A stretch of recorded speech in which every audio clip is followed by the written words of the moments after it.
Hello everyone, welcome to CGTN. I'm Xinmeng. We are live in Suzhou, a city that's been connecting cultures for centuries. You know, from the ancient scholars and merchants to today's creators and dreamers. Suzhou has always been a place where East meets West and tradition meets innovation. So today we bring together friends from across Asia Pacific, from the United States, from South Korea, and from Russia to talk about how culture, innovation, connection shape our future. Now, before we start, let's do a quick round of self-introduction. Tell us who you are, what brought you to China, and what immediately surprised you or touched you about this country. Start from Mitch. My name is Mitch Dudek. I'm an American. I'm the founder of the Six Arts Museum in Suzhou. I was among the first international students to come to study in China in the early 1980s. And then after studying, I worked here as a lawyer, helping to foreign companies from America and from overseas to invest in China. I think the thing that kind of surprised me when I first arrived was the warmth and hospitality of everyday Chinese people. And I saw it everywhere I went in China. I saw it then, and I still see it today, and actually that's what's kept me here for the last 40 years. Thank you so much for coming. And Min. My name is Hyunmin Kim, and you guys also can call me Min. I'm from South Korea, and I am studying finance for a master's degree now in BFSU, Beijing Foreign Studies University. And I already live in China like 6-7 years now. And I also have internship in China in Baidu, like one of big Chinese company. And I also want to stay in here after graduate and be some bridge between China and Korea and work for that. And I came China 2018, and at the time I think China is a good country and also close with our South Korea. And I think there's so many population and they have big areas, so I think they have some opportunity or potential. So I just chose come to China for study. Yeah. Thank you. And also Konstantin from CGTN Russia. Name is Konstantin. I come from Russia. I've been staying and working in China for more than 20 years as a journalist, first for the Russian media, now for CGTN. And well, initially what made me fall in love with this country is probably its people's attitude towards this life. You know, to be more exact, is their approach, their ability to deeply feel and treasure the joy of this life with all the nonchalance, humor, and poetry, you know. And my favorite philosopher, Lin Yutang, described this approach to life by Chinese people as the art of living. And I think this is the art really worth mastering for me. Thank you. Great to have all of you here. Now, can't wait to start our conversation. But before we start, just for fun, if Suzhou were a person, what kind of personality would it have? Mitch? I would say the personality of a scholar or an artist.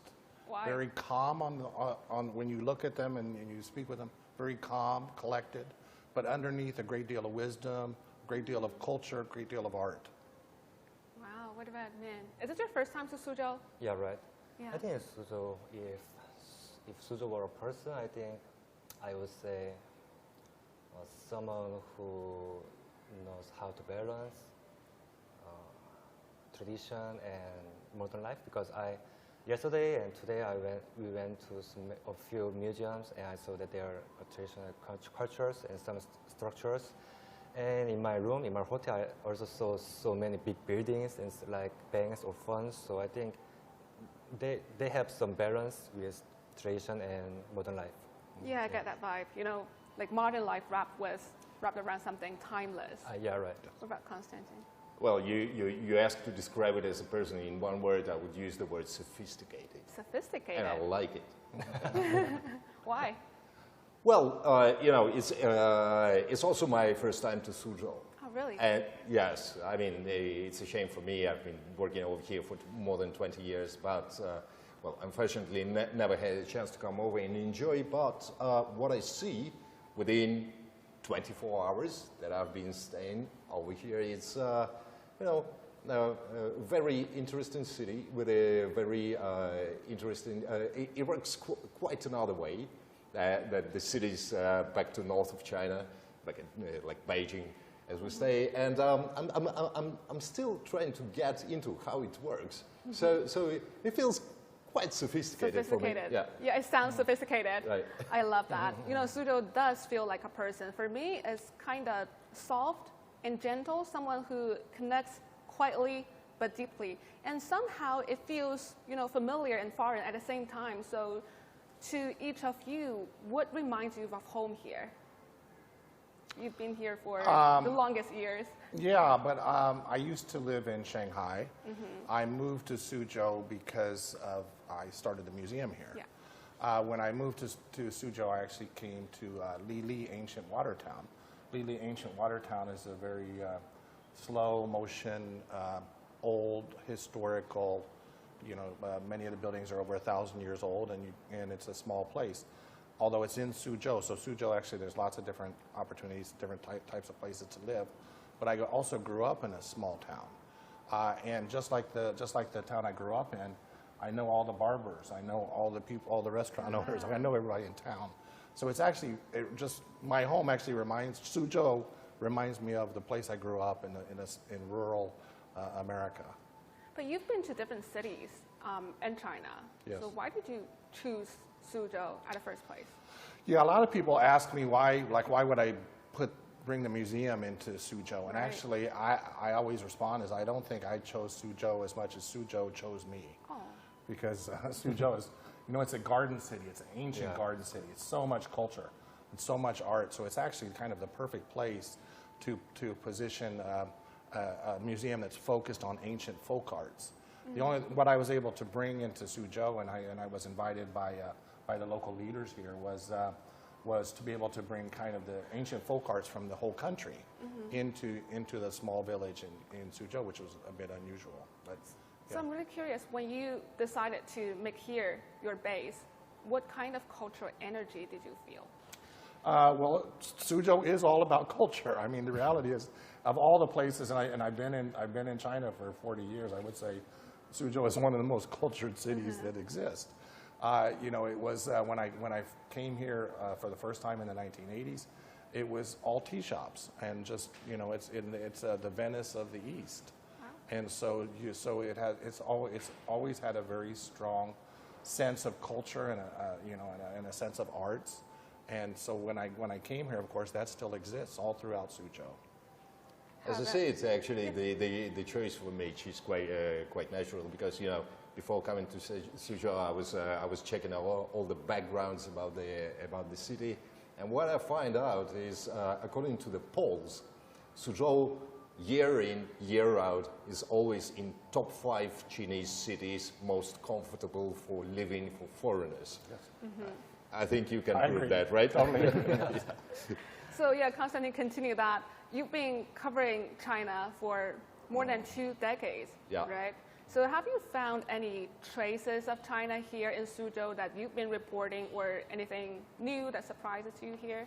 Well, there's a lot of traces of what I've been reporting on China as a whole country in Suzhou. What strikes me first, as I came over here yesterday, is, well, I report quite a lot on economics, so what struck me first is, of course, the infrastructure, old and new. We know that Suzhou stands on one of the greatest wonders of the ancient world, with the Great Channel of China. And they started building it like even BC, I think it was 5th century BC, and they built a huge channel, like as long as, I think 1,800 kilometers. And it was such a high quality project, BC, I remind you, that it's still being exploited right now. It's still navigable. And now it's used for navigation, and it's not the only use. Right now it's used for the south-north water conversion project, etc., etc. Right. And it was built like more than 2,000 years ago. Wow, right? Then speaking about the infrastructure, we came over here on the high-speed train, right?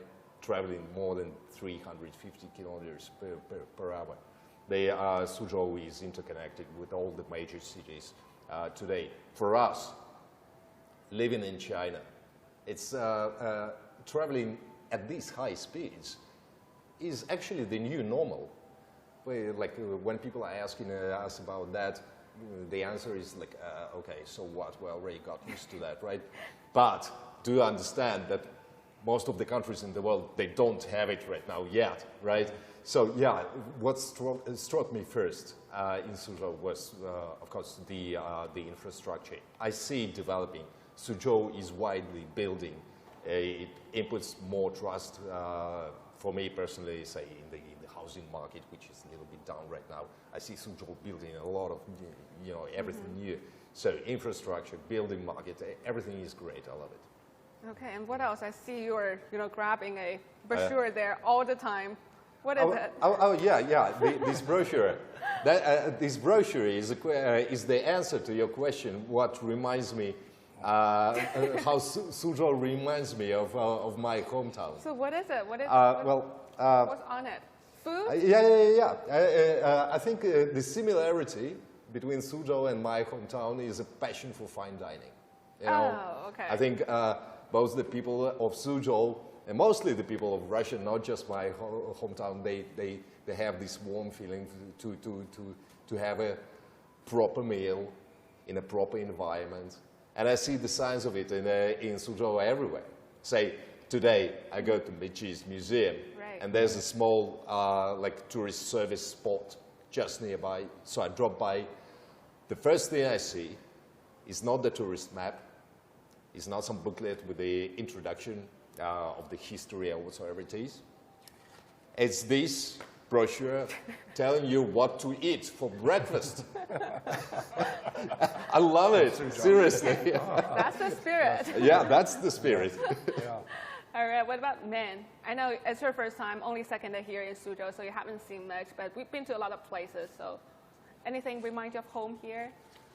Oh yeah, first, this Suzhou city is, I feel so comfortable for me. And second, yesterday night we went at, sorry I forgot the English name, the Shushan. They have some big garden and farm. The Shushan village? Yeah, Shushan village. And I think in this story, let me explain some stories. And my hometown in Korea, it called Daejeon, and the Chinese name is Datian. And it means, because you guys know that in Korea we also use Chinese characters, and that Datian meaning is also from Chinese characters, and Da meaning is big, and Tian means from.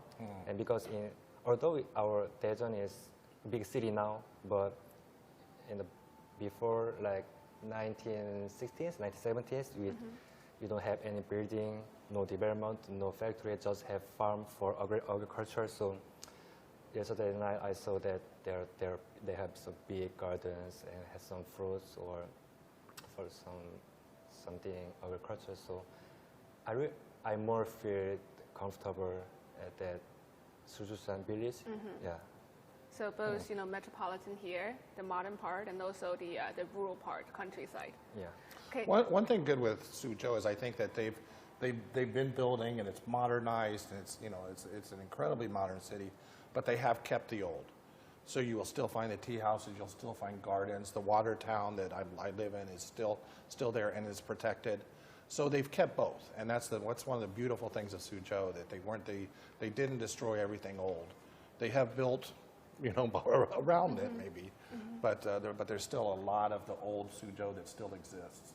Yeah. Exactly. That's what I love most about Suzhou. I think that's the beauty of it, Jiangnan area of China.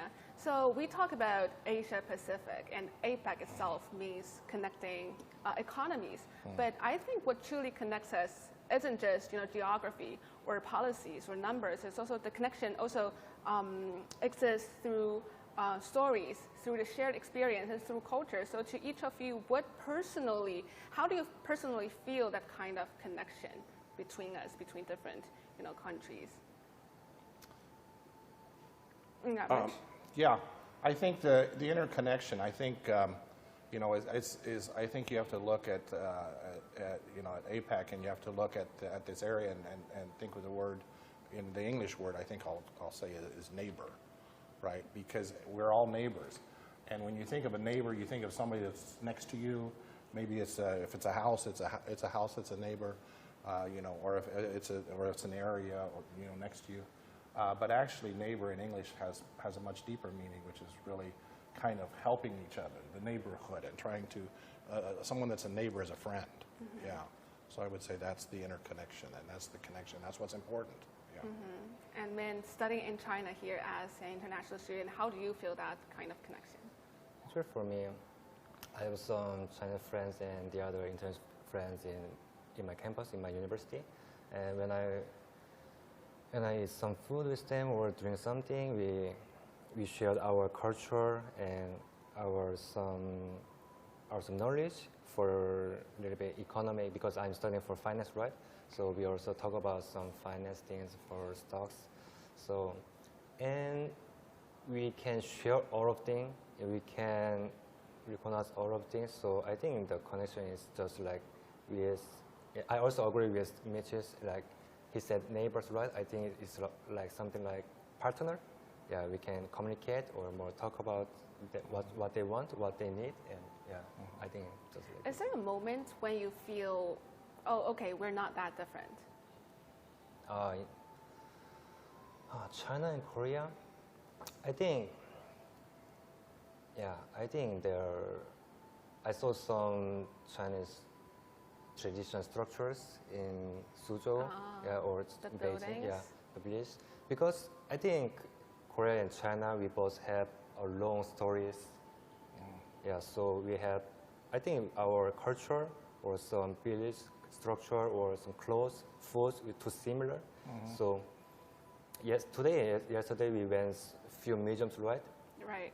In countryside, and their traditional village is like, I just can feel, oh, it's too similar with our Korean things. Yeah, so I think, yeah, in Asia, in China, and Korea, I think we are not too different. Yeah. That's great. I love it. And Konstantin, what about you? How do you see, how does culture play a role in bridging understanding beyond politics? I know you cover politics a lot. I cover politics, I do cover economics a lot, but in my point of view, I don't think it's quite a right idea to separate culture from politics and economics, right? Because if we speak about economics, ask any famous economist, every famous economist will tell you that to understand how economics work, you have to understand the psychology. And to understand the psychology, you obviously have to understand the culture, because in different cultural backgrounds, there are different psychologies, right? Let me put it simple, if we talk about economics, right? What it takes to fulfill a project, it takes a proper cooperation, right? What it takes to make a proper cooperation, it takes trust. What it takes to have the trust takes maintaining the proper dialogue, right? Communication. Mm-hmm. And what it takes to maintain a proper communication, it takes understanding each other, understanding each other's psychology, the culture. So basically, understanding the culture, having these culture links, is a proper basis for further developing the political, economical cooperation, etc., etc. And I can give you tons of the examples how the people-to-people cultural exchanges, they greatly improved the international cooperation, led to historic results. Take the normalizing of Sino-US relations. Well, was it through policy? It was through ping-pong diplomacy. Right? Take the Sino-Russian relations right now. Basically, what we see how and why the economic links between two countries has been growing like in the past 2 decades. Well, it's not just the geopolitical reasons. For example, Russia and China, starting from 2006, they have a very good experience of holding their themed exchange years every year. Mm-hmm. We had the tourism exchange years, we had the youth exchange years, we had the language years. Right now we have cultural years. 2026, 27 will be the education exchange years, etc. All these projects are purely humanitarian, state-sponsored, have nothing to do with economics or economic cooperation. But I don't see it as true. Every year, every exchange year, we have more and more exchanges. People come over, not just to Moscow, St. Petersburg. Chinese people traveling all over Russia. Russian people coming over, seeing what China actually looks like and understanding how it works, no matter what kind of exchange year it is, cultural, educational, youth, right? People understand each other, people exchange, people see how it works, what's going on site, and that boosted our economic cooperation and trade greatly. Like within last, I don't know, less than 10 years, Russia jumped, skyrocketed from the 10th position to the 5th position in the list of the biggest trade partners of China. So that's how it works. Mm-hmm. That's why you don't separate culture from economy or politics. That's, I don't think it's wise to separate these notions. Thank you.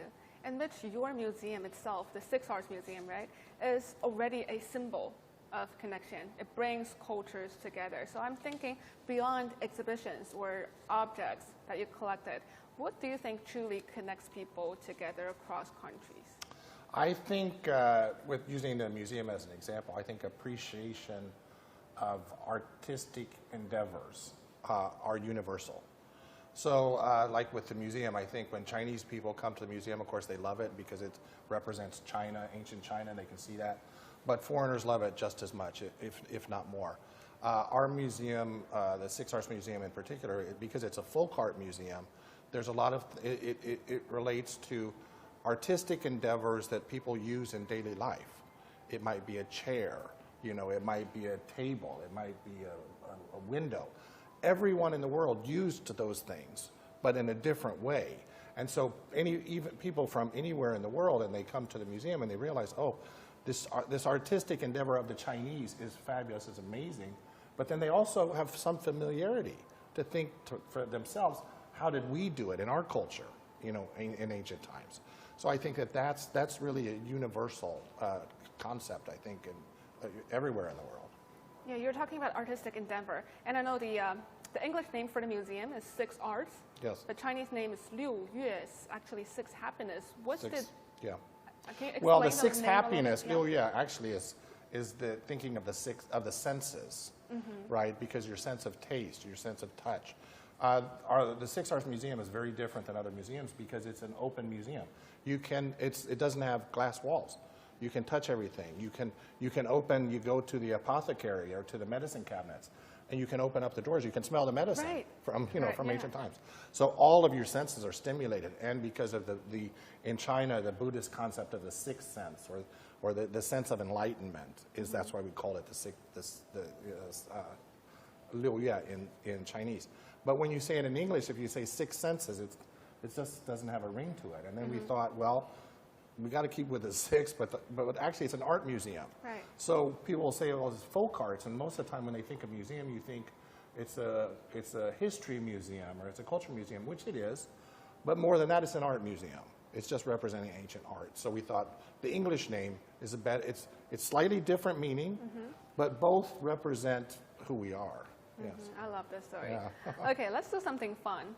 Can each of you teach us one word in your language that actually means connection or friendship? Let's start from Russian. That's the most difficult one. I think it's going to be really hard to learn for you because that Russian sound is really hard to pronounce, pick the right? most difficult. Okay, the friendship is дружба. Дружба. Дружба. Oh, you're doing good. Дружба. Yeah. Something. Friendship is easy. Yeah. Дружба. Okay, what about Korean? I think 간부. Gambu? Yeah, 간부. What does that mean? I don't know you guys see that. Squid Games. Yeah. Very super popular K-drama here. Yeah. If you're good. That's the only Korean I know. Yeah, if you guys saw the Squid Game season 1, the old guy is called ganbu. Gambu? Actually, in our generation, we don't use the ganbu, this word, because this word was used at maybe 1970s and 60s. So, but I think Ganbu means bestie, good Bestie. friendship. Yeah. Oh, so something like 친구? Yeah. Oh, Right. Ganbu? Yeah, Ganbu. Ganbu? Yeah. Drushba? Trying to Drushba. memorize. Yeah, right. What about in English? I've already given you a neighbor. Neighbor. Yeah. That's a good That's one. amazing. The internet That's a is good good, one. yeah. Thank you. I love all that. You know, different languages to say connection. All feel very warm and human, I would say. You know, this year's APEC theme is building a sustainable tomorrow. Connect, innovate, and prosper. So, what's your expectation for the upcoming summit? This one I'll start with Min as a business student. Like, what outcome? What's your anticipation? I hope this APEC can promote more inclusive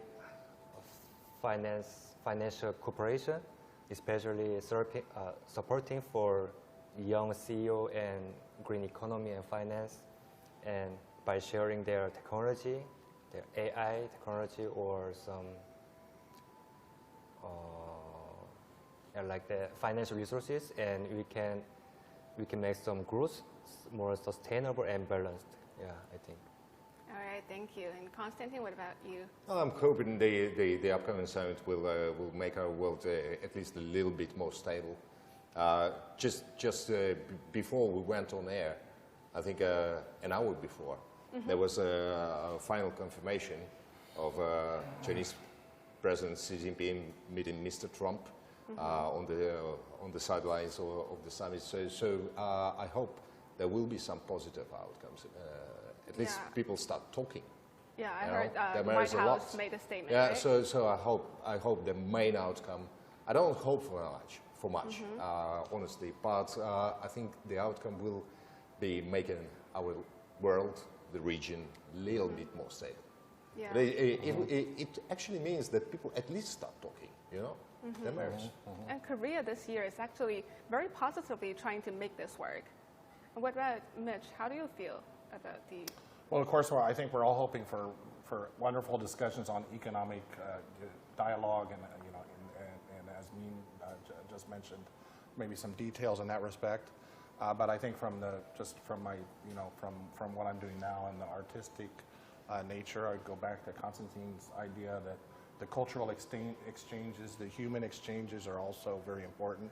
And I hope there's more of those will come out of these meetings. What about international relations? How do you think it can, shape the future? Yeah, of course. I think the dialogue is the key to everything. And from dialogue comes cooperation. And of course, these are the kind of things that we'll be looking for in the meeting. Okay. And Konstantin, how do you foresee, APEC itself will, change global geopolitics? Well, APEC has already changed global geopolitics and global economy. I mean, for the last 35 plus years, I think this year is APEC's 36th birthday, if I'm not mistaken. It's been pioneered, like the basic principles of free trade, economic integration, open regionalism, and it managed to prove that these basic principles work. What have we seen within these 30 plus years? They, I don't know, Exim fares, right? Exim taxes, they dropped threefold within 30 years, which resulted in the regional trade skyrocketing tenfolds. That's how effective it was. What else do you need to prove? I mean, this is a dry statistics, very cold statistics. What else do you need to prove that the economic integration, cooperation, free trade, open regionalism actually work? So I hope APEC will keep on pioneering these principles. We know that on Beijing summit in 2014, there was a maximum goal defined of building the huge regional free trade zone within the framework of the whole APEC? Well, the road is not that easy towards achieving those goals, but I hope that as long as we follow these principles, the future will be bright. Very well said. Thank you so much. You know, I am going to Korea actually the day after tomorrow to cover the APEC. Really looking forward to my trip there to see what I will discover there. Now, before we conclude our conversation, I've got some pieces of paper here. If you could describe the future of APEC in one word, what would it be? Mitch, could you please pass it over? Write your answers, write your word on the paper.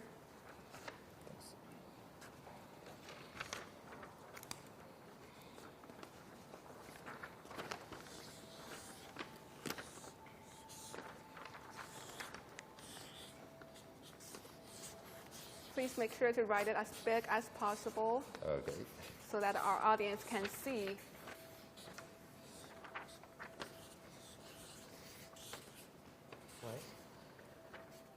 All right, Konstantin, you want to show it first? Sure. To our camera. What is it? Uncertain. Ooh. Unfortunately. Why? Uncertain. That's a mysterious word. What does it mean? It means, I'm describing the future of APEC based on what's going on right now. We see a lot of tendencies for protectionism, fragmentation, and of course the future will depend on how we cope with that, with the processes which actually right now ruining everything that APEC has achieved throughout these 30 plus years.